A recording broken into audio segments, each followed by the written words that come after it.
viewers, the Battle of Raebareli took an emotional turn as Sonia Gandhi appealed to the voters to consider Rahul as their own son, assuring that Rahul will never disappoint the people of the constituency. In an emotional pitch, Sonia said, and I quote, "मैं अपना बेटा आपको सौंप रही हूं." In a way, she handed over the responsibility of sending Rahul to Parliament from Raebareli and put the onus on voters.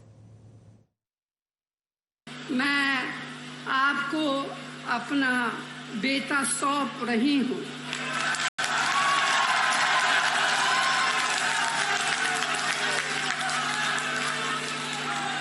अपना बेटा सौंप रही हूँ, जैसे आपने मुझे अपना माना, वैसे ही राहुल को अपना मान कर रखना है।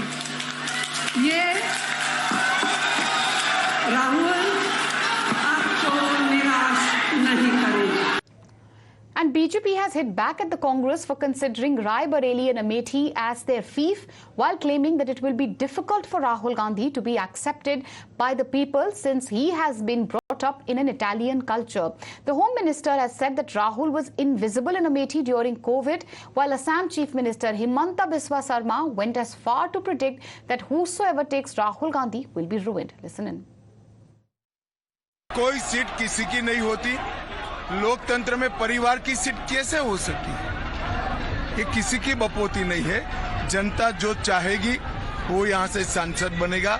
राहुल जी रायबरेली में कोरोना में भी नहीं दिखे, अमेठी में नहीं दिखे। 5 साल के बाद आप वो रायबरेली हो या अमेठी, ये किसी की जागीर नहीं। लोकतंत्र में जो विश्वास करते हैं वो समझेंगे।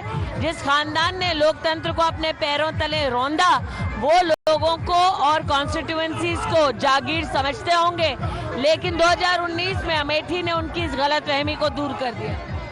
BJP leaders have also focused on the development plan to counter Gandhi's emotional pitch, showcasing Modi government's achievements as the prime mover and shaker when it comes to changing pattern in voting.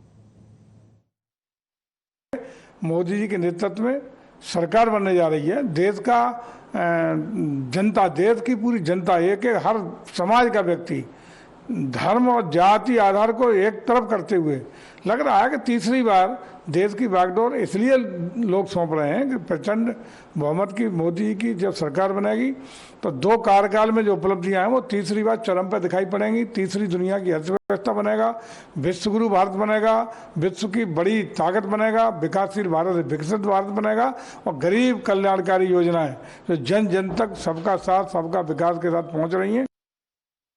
Amethi और रायबरेली की स्थिति क्या रही है, इस गांधी परिवार ने कितने लंबे समय तक वहां राज किया, इन एक भी विकास की योजनाओं को कभी नहीं किया, केवल गांधी परिवार के नाम पर वोट लेने का काम किया है।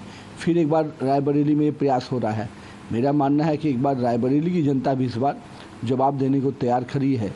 आप अपनी सीट को मान लेते हैं कि एकदम मेरी परंपरागत सीट है, हमको काम करने की ज़रूरत ही नहीं है, तो जनता तो जवाब देगी। अमेठी में भी जवाब दिया, अब रायबरेली में भी जवाब देगी।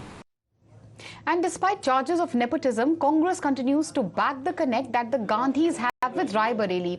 Quashing BJP's allegations of underdevelopment, Congress said that Gandhi family has not only served the people of Raebareli but also made sacrifices. Listen in.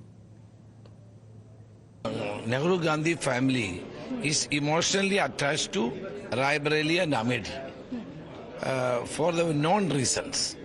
From Firoz Gandhi's time onwards, Raebareli is with the Congress party. So naturally they are emotionally attached with that. It's not a political stand.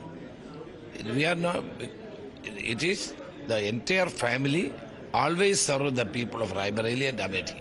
And people have got a bondage towards the Gandhi family and Nehru family. जिस परिवार ने कि 2 लोगों ने शहादत दी हो इस देश के लिए, जिस परिवार के एक सदस्य ने अंग्रेजों की जेल भुगती हो, वो छोड़ के जाएगा ये देश?